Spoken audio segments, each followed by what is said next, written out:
Hola chicas y chicos, ¿cómo están? Espero que muy bien. Les prometí que les iba a hacer un videíto para explicarles las consignas. Así que vamos a empezar a trabajar.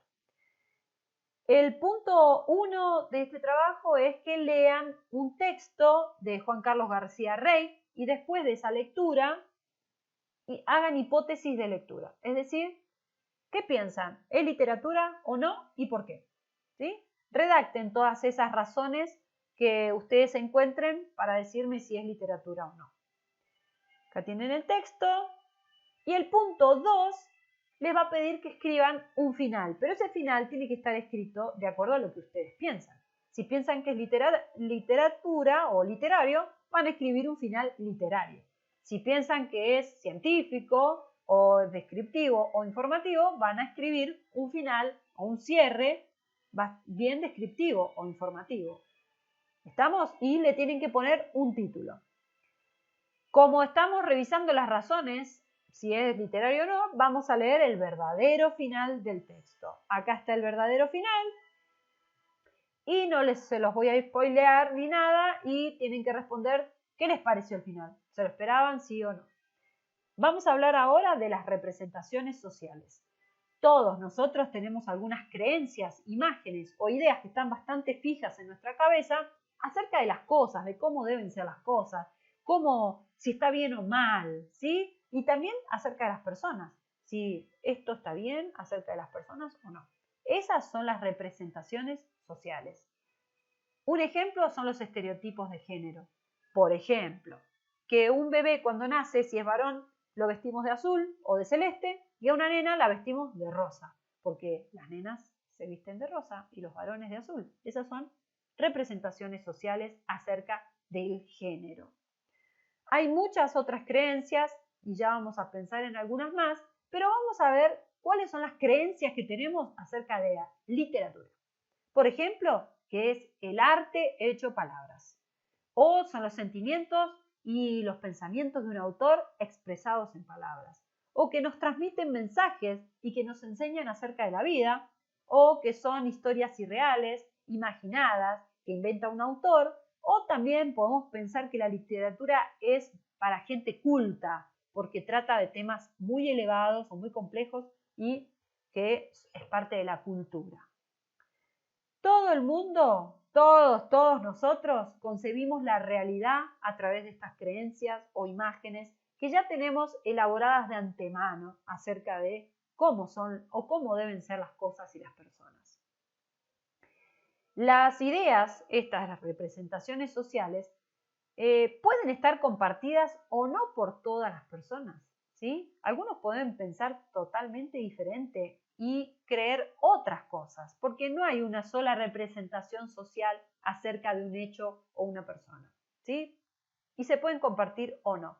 Vamos a pensar entonces qué representaciones sociales tenemos en nuestra vida cotidiana. Por ejemplo, ¿qué pensamos nosotros o qué piensa nuestra familia acerca del uso del celular? ¿Es bueno o malo usar muchas horas el celular? Piensen, a ver, ¿qué les parece? Pueden pensar acerca del uso del celular o pueden pensar acerca de otros tipos de costumbres que tenemos o ideas que tenemos acerca de las cosas de la vida, de cómo se manejan las personas. Con esas representaciones sociales que hayan encontrado, van a diseñar un cartel como el que vimos recién sobre la literatura. Lo pueden hacer con un programa que se llama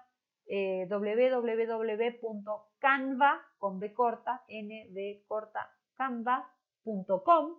Pueden hacerse una cuenta ahí, es muy sencillo, y pueden diseñar lo que quieran. O si no, lo pueden dibujar a mano y lo pueden sacar una foto y enviarlo. Vamos a seguir pensando algunos conceptos que definen qué es la literatura. Por ejemplo, el concepto de ficción. Ya les expliqué que ficción no significa mentira, sino que significa invención. Nosotros, nuestra sociedad, consideramos que un texto es literario cuando percibimos que es una ficción, es decir, una invención de la realidad. No importa si se parece mucho o poco a nuestra verdad, a nuestra realidad.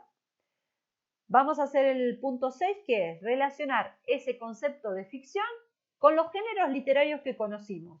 Por ejemplo, el terror, el fantástico, el policial, el maravilloso o la ciencia ficción. ¿Cuánto se asemejan o se acercan al mundo real esos géneros literarios?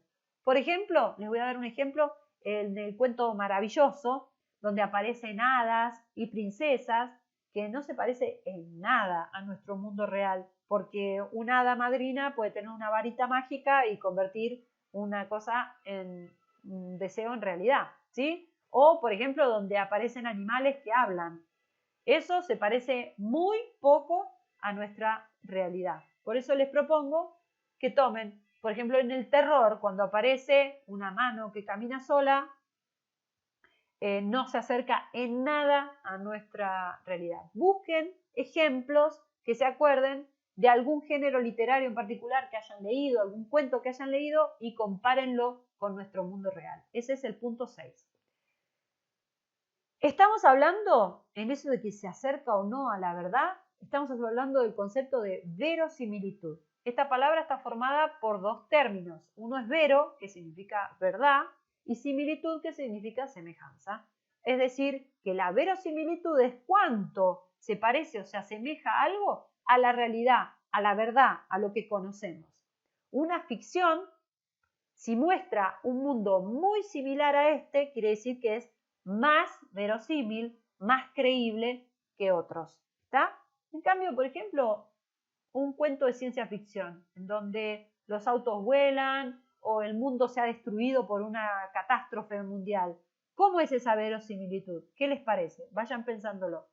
Vamos a ver un ejemplo ahí en Harry Potter y la piedra filosofal, ¿sí? No sé si se acuerdan de la película o si leyeron el libro.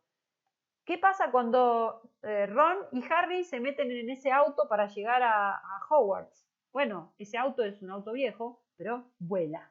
Vuela porque hay magia en ese mundo. Y en ese mundo donde se meten estos personajes, la realidad es bastante parecida, pero hay una regla que rompe todo, que es la magia.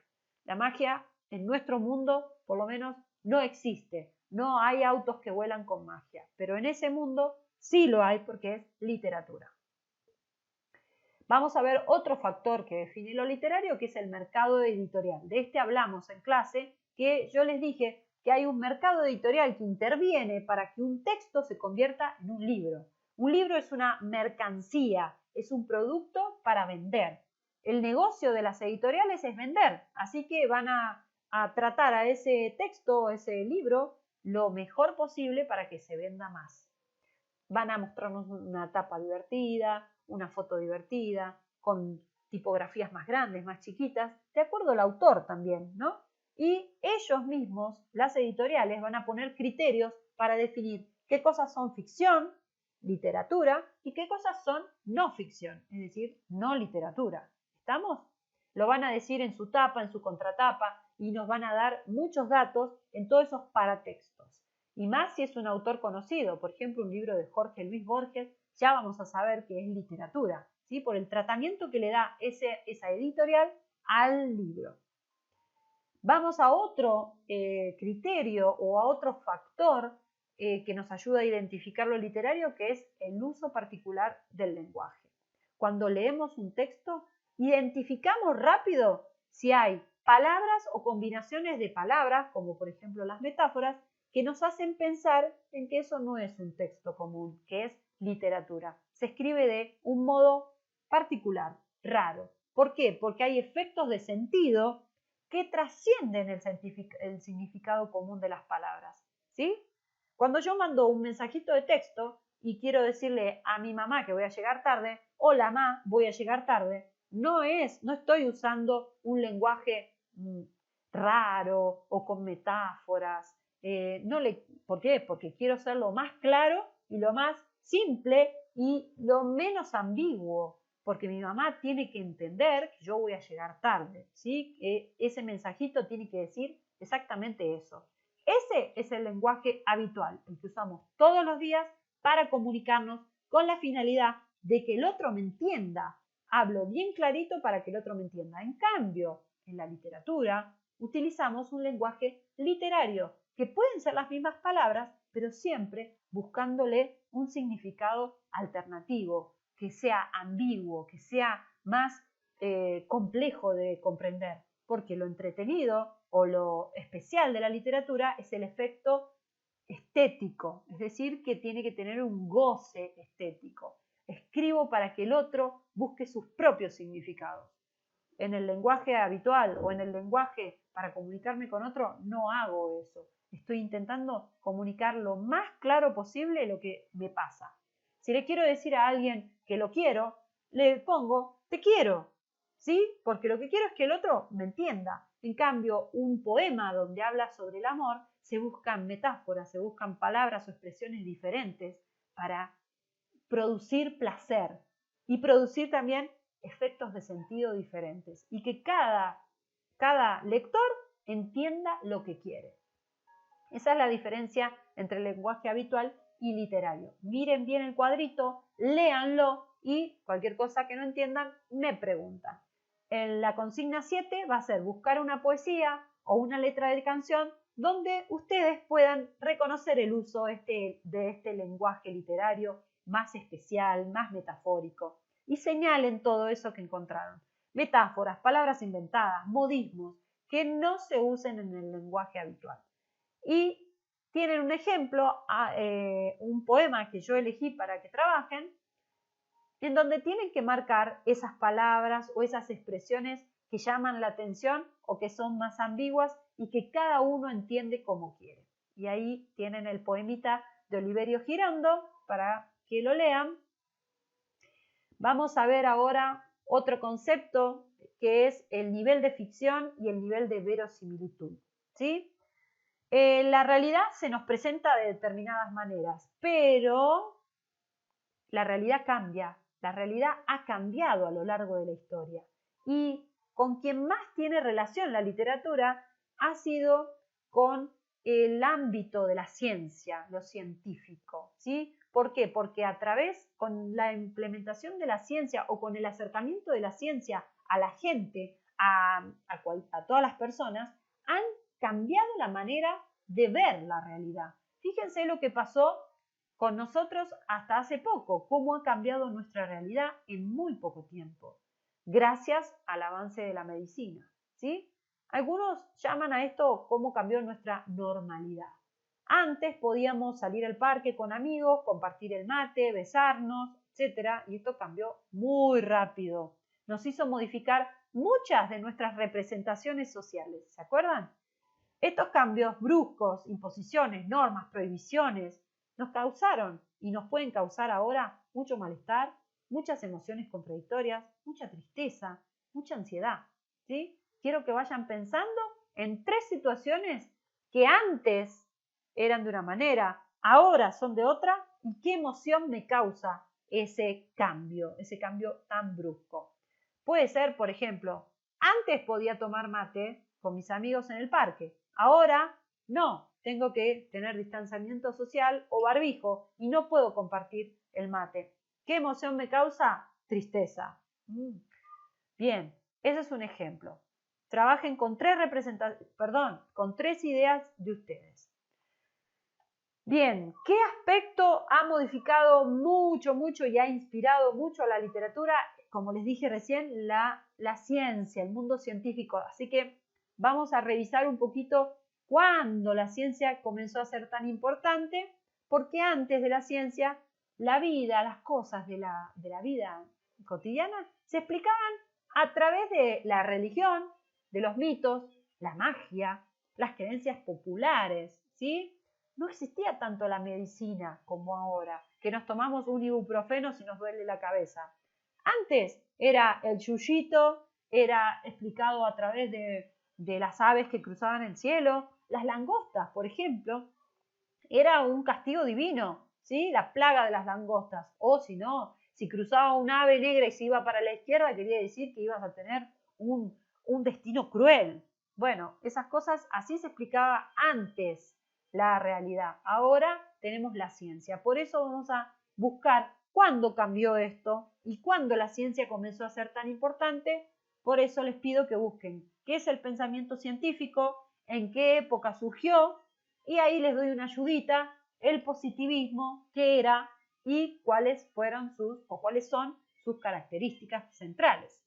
Y vamos a pensar, si antes todo se explicaba a través de la religión y los textos giraban a la idea religiosa, a Dios y a todos estos sentimientos religiosos, ¿qué cambios trajo el positivismo? ¿Qué cambios trajo la ciencia y cómo modificaron a la literatura? ¿Qué les parece a ustedes? ¿Cómo se puede haber modificado la literatura o qué incorporaciones tuvo la literatura en sus textos a partir de la ciencia? Bueno, vamos a ver un poco que la relación entre la percepción de la realidad y la literatura es muy notoria porque todos los cambios en el pensamiento humano se van a reflejar en sus producciones artísticas y por eso es tan importante saber cómo pensaba, cómo sentía el hombre de esa época para que surgieran obras artísticas y cómo, al revés también, cómo creaba ese hombre gracias a su pensamiento. El arte es un reflejo de su manera de pensar en un tiempo y lugar determinados. Eso acuérdenselo muy claro, ¿sí? Por eso, el siguiente tema es cómo llegó a nosotros, a Occidente, cómo llegó esta herencia desde Grecia, de los antiguos griegos, que es la cuna de la cultura occidental, cómo llegó hasta nosotros. Pero para eso les voy a hacer otro video donde les voy a explicar los orígenes y la evolución del idioma español, pero para la siguiente. Así que, chao chicos, espero que les haya gustado este video y que entiendan todas las consignas y puedan ya ir mandándome la resolución. Chao, chao.